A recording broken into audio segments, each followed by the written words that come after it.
অসমীয়া নাগৰিক, ভাৰতীয় নাগৰিক, ভূমিহীন মানুহ তেখেতসকলে হয়তো মাটি নথকাৰ কাৰণে ক'ৰবাত এটুকুৰা চৰকাৰী মাটিত নিজে বাসস্থান কৰি জীৱন জীৱিকা নিজে উপাৰ্জন কৰি গোটেই জীৱন জিন্দগীৰ উপাৰ্জিত পইচাৰে এটা পজা বা এটা ঘৰ সাজিছিল আৰু চৰকাৰে তেখেতসকলৰ এই সপোনৰ ঘৰ মুহূৰ্তৰ ভিতৰত বুলডোজ কৰি তেখেতসকলক ৰাস্তাৰ ভিকাৰী বনাইছে। আপোনালোকে দেখিছে চাৰিওফালে যোৱা কেইমাহত কেইবা হাজাৰ পৰিয়াল চৰকাৰে বুলডোজ কৰি তেখেতসকলৰ ঘৰ বাৰী মিছমাৰ কৰি ৰাস্তাত আনি দিছে। এটা এটা কল্যাণকামী ৰাষ্ট্ৰৰ কাৰণে সঁচাকৈ লজ্জাজনক দুখজনক ঘটনা। এটা চৰকাৰৰ প্ৰাইম ডিউটি আৰু দায়িত্ব হ'ল সেই নিজৰ ৰাজ্যৰ নাগৰিকক অন্ন বস্ত্ৰ বাসস্থানৰ ব্যৱস্থা চৰকাৰে কৰি দিয়া সহযোগ কৰা।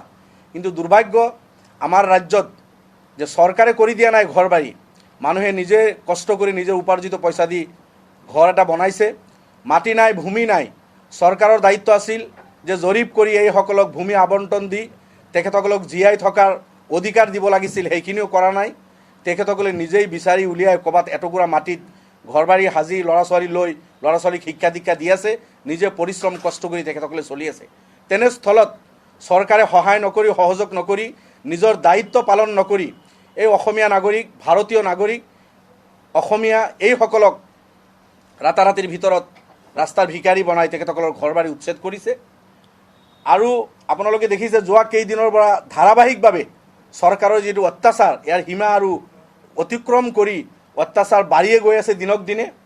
তেখেতসকলে কোৰ্টকো অৱমাননা কৰি আছে। জনগণ সৰ্বসাধাৰণ ৰাইজ এতিয়া আপোনালোকে জানে ভেকেশ্যন ছিজন, কোৰ্ট বন্ধ চলি আছে। এই সময়ত 3 দিন 5 দিনৰ কাৰণে নোটিছ দি তেখেতসকলে মানুহক কোৰ্ট মৌলিক অধিকাৰৰ পৰা খৰ্ব কৰিছে।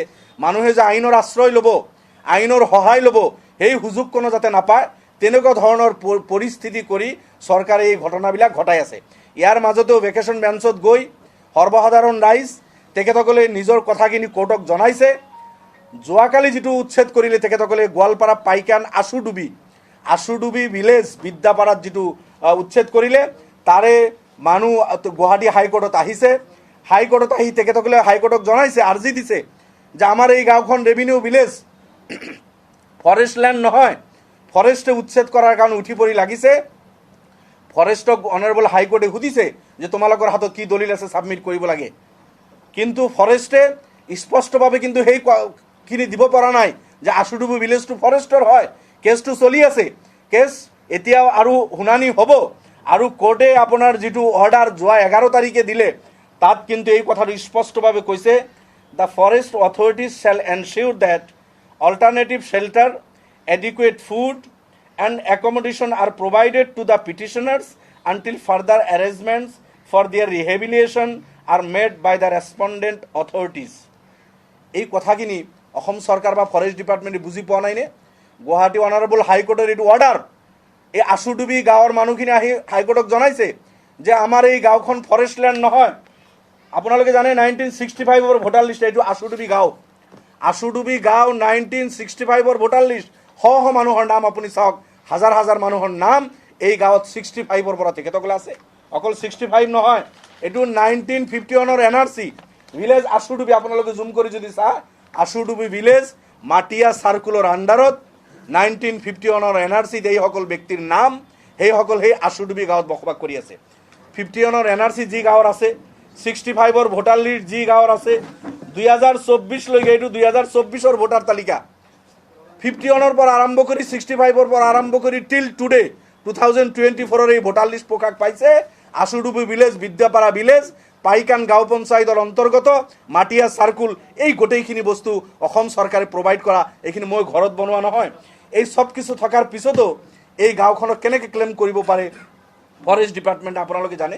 তো অনাৰেবল হাইকোৰ্টে যিটো অৰ্ডাৰ দিছে যে ফৰেষ্টে আপোনালোকে যদি ইয়াত উচ্ছেদ কৰিছে কিন্তু এইখিনি ব্যৱস্থা কৰিব লাগিব। কোনো ধৰণৰ ব্যৱস্থা নকৰাকৈ ফৰেষ্টত উচ্ছেদ কৰি, এক কথাততো ফৰেষ্ট উচ্ছেদ কৰিবই নোৱাৰে, ফৰেষ্টৰ লেণ্ড নহয়, কিন্তু বেইমানি কৰি ফৰেষ্টৰ লেণ্ড হোৱা বুলি এইখিনি মাটিক দাবী কৰি আছে যে এইটো ফৰেষ্টৰ লেণ্ড।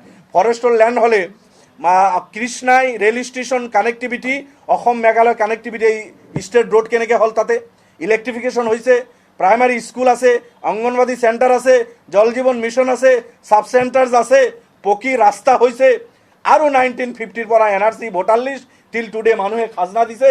আপোনালোকে যদি চায় এইবিলাক সব খাজনাৰ ৰিপৰ্ট, বছৰ বছৰ মানুহে খাজনা দি আহিছে সেই গাঁৱত। কিন্তু একপক্ষীয়ভাৱে চৰকাৰে সেই মাটিখিনি হস্তগত কৰি ফৰেষ্টৰ বুলি কৈ ভুল তথ্য দি ফৰেষ্টৰ বুলি কৈ তেখেতসকলে যোৱাকালি উচ্ছেদ কৰিছে।